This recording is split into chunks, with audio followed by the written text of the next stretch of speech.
വിദ്യാഭ്യാസ വകുപ്പ് മന്ത്രി ശ്രീ വി ശിവൻകുട്ടി. നമസ്കാരം മിനിസ്റ്റർ. എനിക്കറിയാം ഇന്ന് വലിയ തിരക്കുള്ളൊരു ഷെഡ്യൂളാണ്, അതിനിടയിലും രാവിലെ ചേർന്നതിലുള്ള സ്നേഹം അറിയിക്കുന്നു. Good morning minister. നമുക്കൊപ്പം ചേരുകയാണ്. യഥാർത്ഥത്തിൽ ഒരു കുഞ്ഞൊരു സ്കൂളിൽ നിന്ന് TC വാങ്ങി പോകേണ്ടി വരുന്നൊരു സാഹചര്യം, അത് ആ കുട്ടിയുടെ ആവശ്യമല്ലാതെ അങ്ങനെ ഒരു സാഹചര്യം സൃഷ്ടിക്കപ്പെടുന്നുണ്ടെങ്കിൽ അത് വളരെ ഗുരുതരമായ സാഹചര്യമാണ് എന്ന് തന്നെയാണ്. മാത്രമല്ല, ഹിജാബാണെങ്കിലും ഏത് മതപരമായിട്ടുള്ള അടയാളമാണെങ്കിലും അത് ഭീതി ഉണ്ടാക്കുന്നു എന്ന് പറയുന്നത് വളരെ ആശങ്കപ്പെടുത്തുന്ന ഒരു സാഹചര്യമാണ്. അത് അപരവിദ്വേഷത്തിൽ നിന്ന് വരുന്നു എന്നുള്ളതാണ് വിലയിരുത്തൽ. അതൊരിക്കലും ഉത്തരവാദിത്വമുള്ള ആരുടെയും ഭാഗത്തുനിന്നുണ്ടാവാൻ പാടില്ലാത്തതായിരുന്നു.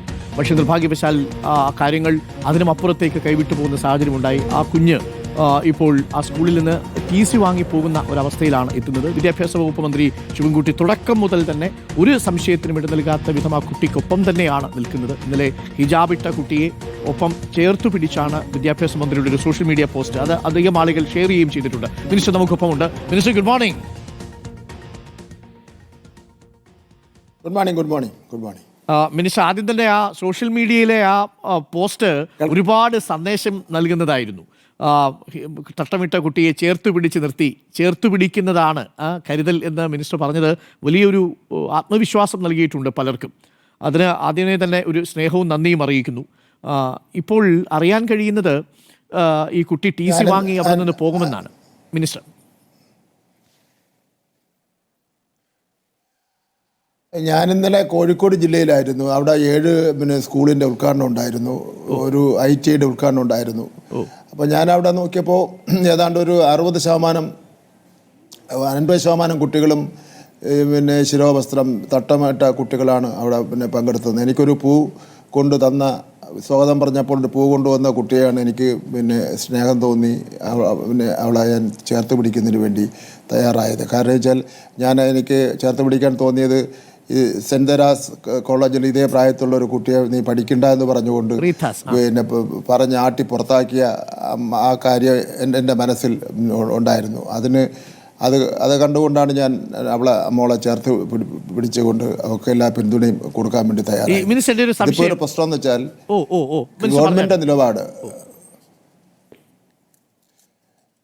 ഗവൺമെൻറ് നിലപാട് കേരളത്തിലെ ഒരു കുട്ടിക്ക് പോലും വിദ്യാഭ്യാസം നിഷേധിക്കാൻ വേണ്ടി പാടില്ല എന്നുള്ള നിലപാടാണ്. ആ നിലപാട് ഗവൺമെൻറ് ഉറച്ചു നിൽക്കുകയാണ്.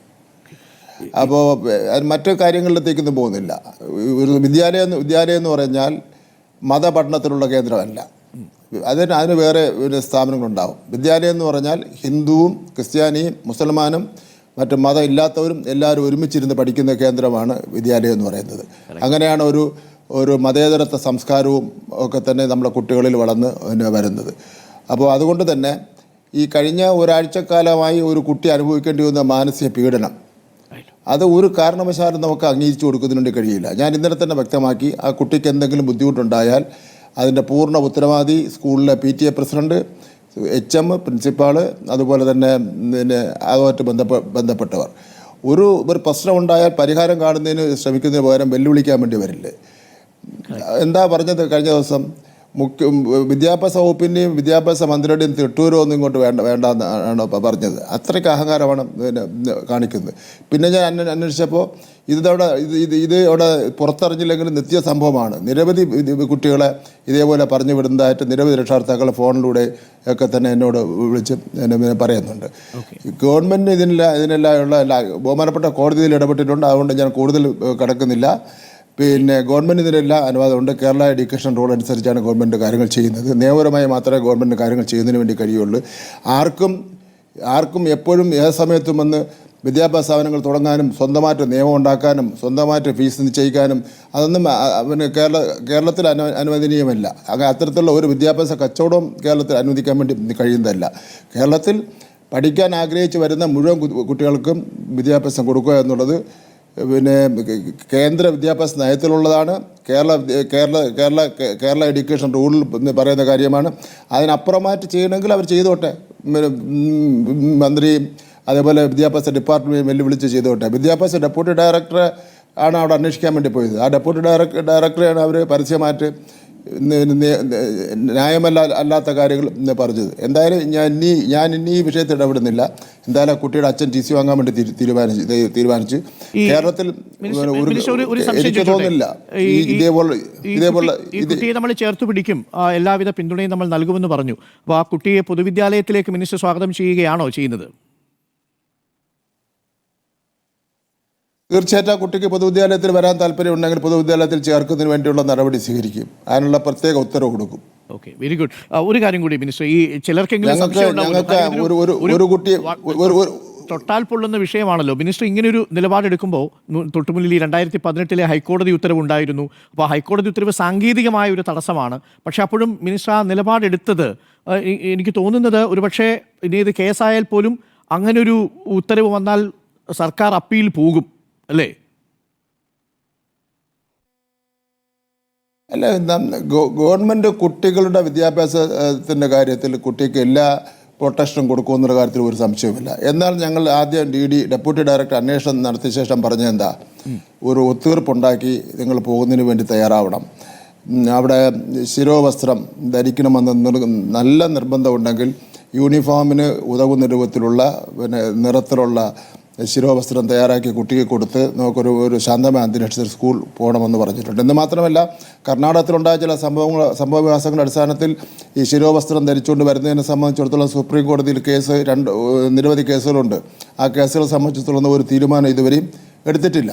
അത് പെൻഡിങ്ങിൽ നിൽക്കുന്ന ഒരവസ്ഥയും ഉണ്ട്. അപ്പോൾ അതൊക്കെ പോട്ടെ, നമുക്ക് ആ നിയമം മാറ്റിവെക്കാം. നമുക്ക് ആ നിയമം പിന്നെ സ്കൂളിന് പ്രത്യേക നിയമം ഉണ്ടാക്കി സ്വന്തമായിട്ട് നടപ്പിലാക്കാനെന്നുള്ള അധികാരാവകാശമൊന്നുമില്ല. സ്കൂളിൻ്റെ ഡേ ടു ഡേ ഫംഗ്ഷൻ്റെ കാര്യങ്ങളാണ് തീരുമാനിക്കാൻ കഴിയുന്നത്. അഡ്മിനിസ്ട്രേറ്റീവ് കാര്യങ്ങളാണ് തീരുമാനിക്കാൻ വേണ്ടി കഴിയുന്നത്. നയപരമായ കാര്യങ്ങളൊന്നും തീരുമാനിക്കാനുള്ള അവകാശമൊന്നും സ്കൂളിനില്ല. ഞങ്ങൾ സ്കൂൾ തീരുമാനിച്ചു ഒപ്പിട്ട് വാങ്ങാൻ. അങ്ങനെ സ്കൂൾ അഡ്മിഷൻ നടക്കുന്ന സമയത്ത് കുട്ടികളോട് ഗവൺമെൻറ് അറിയാത്ത കാര്യങ്ങൾ ഒപ്പിട്ട് വാങ്ങാൻ ആരെ ചുമതലപ്പെടുത്തി? അങ്ങനെയൊന്നും ആരെയും ഗവൺമെൻറ് ചുമതലപ്പെടുത്തിയിട്ടില്ല. കേരള എഡ്യൂക്കേഷൻ റൂൾ അനുസരിച്ച്, ദേശീയ വിദ്യാഭ്യാസ നയം അനുസരിച്ച് മാത്രമേ വിദ്യാഭ്യാസ സ്ഥാപനങ്ങൾ നടത്തിക്കൊണ്ട് പോകാൻ വേണ്ടി പറ്റുള്ളൂ. അപ്പോൾ അത് ഈ കാര്യം പറഞ്ഞപ്പോഴാണ് അങ്ങനെ മന്ത്രിയുടെ ഒന്നും തിട്ടൂരം വേണ്ടെന്ന് പറഞ്ഞിരിക്കുന്നത്. ഞാൻ തിട്ടൂരമല്ല പറഞ്ഞത്, ഞാൻ നിലവിലുള്ള നിയമമാണ് പറഞ്ഞത്. ഇതിൻ്റെ പിന്നിൽ ഒരുപാട് പേര് രാഷ്ട്രീയമായിട്ടാണെങ്കിലും മുതലെടുക്കാനായിട്ട് ഇങ്ങനെ കാത്തു നിൽക്കുകയാണ്, എവിടെയാണ് ഒരു പിഴവ് വരുന്നതെന്ന് അറിയാൻ വേണ്ടി. അല്ല, ഇതിൽ രാഷ്ട്രീയ പാർട്ടികൾ ആരും ഇതിൽ പ്രത്യേകിച്ചൊരു പ്രതികരണം നടത്തിയിട്ടില്ല. അവർക്കെല്ലാം ഒരു സമാന അന്തരീക്ഷത്തിൽ കാര്യങ്ങൾ നടത്തിക്കൊണ്ട് പോകണമെന്ന് ആഗ്രഹം മാത്രമേ ഉള്ളൂ.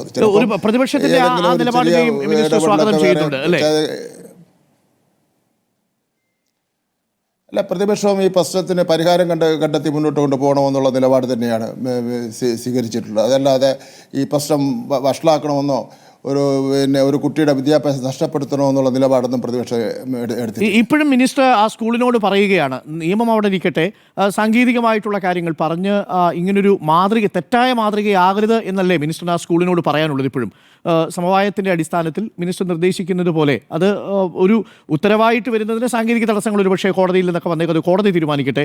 മിനിസ്റ്റർ നേരിട്ട് ഇപ്പം പ്രശ്നം പരിഹരിക്കുന്നതിന് ഒരു മികച്ച മാതൃകയാകാൻ സ്കൂളിനോട് മിനിസ്റ്ററുള്ള അഭ്യർത്ഥന എന്താണ്? അഭ്യർത്ഥനയല്ല, മിനിസ്റ്ററുള്ള നിർദ്ദേശം എന്താണ്? ഈ പ്രശ്നങ്ങൾ പരിഹാരം കണ്ടെത്തണം. ഒരു മതേതരത്വ സമീപനം നമുക്ക് ഉണ്ടാവണം. സ്കൂളെന്ന് പറഞ്ഞാൽ ഹിന്ദുവും ക്രിസ്ത്യാനിയും മുസൽമാനും ഒക്കെ പഠിക്കേണ്ട സ്ഥാപനമാണ് സ്കൂളെന്ന് പറയുന്നത്. ഏതെങ്കിലും ഒരു വിഭാഗത്തെ എന്തെങ്കിലും കാര്യം പറഞ്ഞുകൊണ്ട് മാറ്റി നിർത്താൻ വേണ്ടി പാടില്ല. അത് നമ്മുടെ രീതിയല്ല എന്നുള്ളതാണ്. അത്തരം കാര്യങ്ങൾ ഒരു ഗവൺമെൻറ് പറയുമ്പോൾ ഗവൺമെൻറ്റിനെ വെല്ലുവിളിക്കാൻ നിൽക്കരുത്. അത് ശരിയായ ഒരു രീതിയല്ല എന്നുള്ള കാര്യമാണ് എനിക്ക് പറയാനുള്ളത്. ഇപ്പോൾ എന്തായാലും കുട്ടിയുടെ അച്ഛൻ TC വാങ്ങിക്കൊണ്ട് പോകുന്നതിന് വേണ്ടി തീരുമാനിച്ചു. അതുകൊണ്ട് ഞാൻ ആ വിഷയം ഞാൻ അവിടെ വെച്ച് അവസാനിപ്പിക്കുകയാണ്. ആ കുട്ടിക്ക് എവിടെയെങ്കിലും അഡ്മിഷൻ കിട്ടാതെ വരുന്നെങ്കിൽ ഗവൺമെൻറ് സ്കൂളിൽ പ്രത്യേക ഉത്തരവ് കൊടുത്ത് അഡ്മിഷൻ കൊടുക്കുന്നതാണ്. വെരി ഗുഡ് മിനിസ്റ്റർ, അത് തന്നെ വേണം. ആ ഒരു കുട്ടിയുടെയും വിദ്യാഭ്യാസം തടയലല്ലോ നമ്മളുടെ രീതി. Thank you minister, thanks a lot. Thank you minister. ഒരു കാര്യം കൂടി മിനിസ്റ്റർ, ഞാൻ ഇടയ്ക്ക് ഒരു കാര്യം, ഞങ്ങളുടെ മലപ്പുറം ബ്യൂറോ ഇന്നലെ ഒരു വാർത്ത റിപ്പോർട്ട് ചെയ്തിരുന്നു. ചേലേമ്പ്ര LP സ്കൂളിൽ ഒരു കുട്ടിക്ക് ഒരു ഹെഡ് മിസ്ട്രസ് ഈ വാൻ ഫീസ് അടച്ചില്ല എന്ന് പറഞ്ഞിട്ട് ആ കുട്ടിയെ കയറ്റിയില്ല. ഒരു 5 വയസ്സുകാരനാണ്. ആ കുട്ടിക്ക് വല്ലാത്ത സങ്കടമുണ്ടായി, അവരും അവിടെ നിന്ന് TC വാങ്ങിച്ചു പോകാൻ പോവുകയാണ്. ചില തെറ്റായ പ്രവണതകളൊക്കെ ചില എയ്ഡഡ് ആണെങ്കിലും അൺഎയ്ഡഡ് ആണെങ്കിലും ചില സ്ഥാപനങ്ങളിൽ കാണുന്നുണ്ട്. ചില അധ്യാപകരുടെ പ്രതികരണങ്ങൾ അതിരുവിട്ടു പോകുന്നൊരു സാഹചര്യം ഉണ്ടാകുന്നുണ്ട് മിനിസ്റ്റർ. മറ്റേതൊരു കാലഘട്ടത്തിലേക്കാൾ ഈ കാര്യങ്ങളിൽ കൂടുതൽ ഇടപെടുന്നു എന്നുള്ളത് കൊണ്ടാണ് പിന്നെ നിങ്ങളെപ്പോലുള്ള ആൾക്കാരുടെ ശ്രദ്ധയിൽപ്പെടുന്നത്. ഒരു ചെറിയ LP സ്കൂളാണെങ്കിലും ചെറിയ ഒരു UP സ്കൂളാണെങ്കിലും ഒരു വിദ്യാർത്ഥി വിരുദ്ധ നിലപാട് ഏതെങ്കിലും ഭാഗത്ത് ഉണ്ടായിക്കഴിഞ്ഞാൽ സ്റ്റേറ്റ് ഗവൺമെൻറ്റും മന്ത്രിയും വിദ്യാഭ്യാസ ഡയറക്ടറും സെക്രട്ടറിയൊക്കെ തന്നെ ഇടപെട്ട് അതിന് പ്രശ്നത്തിന് പരിഹാരം കാണുകയാണ്. അപ്പോൾ അതുകൊണ്ട് തന്നെ വളരെ കുറഞ്ഞിട്ടുണ്ട്. ഇതേപോലെ പിന്നെ ചെറിയ കേസുകൾ പ്രശ്നങ്ങൾ വരുന്നുണ്ട്. ആ കാര്യത്തിൽ ഞങ്ങൾ ഇടപെട്ട് പരിഹാരം കാണുകയും അവരെ പിന്നെ നേരായ കാര്യങ്ങളെത്തി കൊണ്ടുവരികയും ചെയ്യുന്നതാണ്. പിന്നെ ഒരു കാര്യം പിന്നെ സെൻട്രൽ സ്കൂളിൻ്റെ മാനേജ്മെൻറ്റ് മനസ്സിലാക്കേണ്ട ഒരു കാര്യം, നമ്മുടെ 8ാം ക്ലാസ്സിലെ മോള് അവിടുന്ന് പറഞ്ഞു വിടുമ്പോൾ ഒരു കാര്യം മനസ്സിലാക്കണം. കേരളത്തിൽ 14,000 സ്കൂളുണ്ട്. കേരളത്തിൽ 14,000 സ്കൂളുണ്ട്. ഏത് സ്കൂളിൽ വേണമെങ്കിലും ആ കുട്ടിക്ക് പഠിക്കാൻ ഉള്ളൊരവസരം കൂടെ ഉണ്ടെന്നുള്ളവരെ മനസ്സിലാക്കിയിരിക്കണം. ഈ സ്കൂൾ മാത്രമല്ല എന്നുള്ള കാര്യം കൂടെ അറിഞ്ഞിരിക്കണം. Okay, thank you minister. അതിലെനിക്ക് ഏറെ ഇഷ്ടപ്പെട്ടത്, ഇനി ഏതെങ്കിലും കാര്യത്തിൽ അവൾക്ക് ഈ സ്കൂളിൽ അഡ്മിഷന് തടസ്സമുണ്ടെങ്കിൽ പ്രത്യേക ഉത്തരവിറക്കി പൊതുവിദ്യാലയത്തിൽ ആ മോളെ പഠിപ്പിക്കും എന്നുള്ളതാണ്. Thank you minister. ആ പിന്തുണയ്ക്ക് നന്ദി, സ്നേഹം, നിലപാടിനും സ്നേഹം. Thank you. മിനിസ്റ്ററാണ് നമുക്കൊപ്പം ചേർന്നത്. കാര്യങ്ങൾ വ്യക്തമാണ്. അങ്ങനെ ആരെയും നമ്മൾ പൊതുവഴിയിൽ ഉപേക്ഷിച്ചിട്ട് പോകാൻ ഉദ്ദേശിക്കുന്നില്ല എന്നുള്ളതാണ്.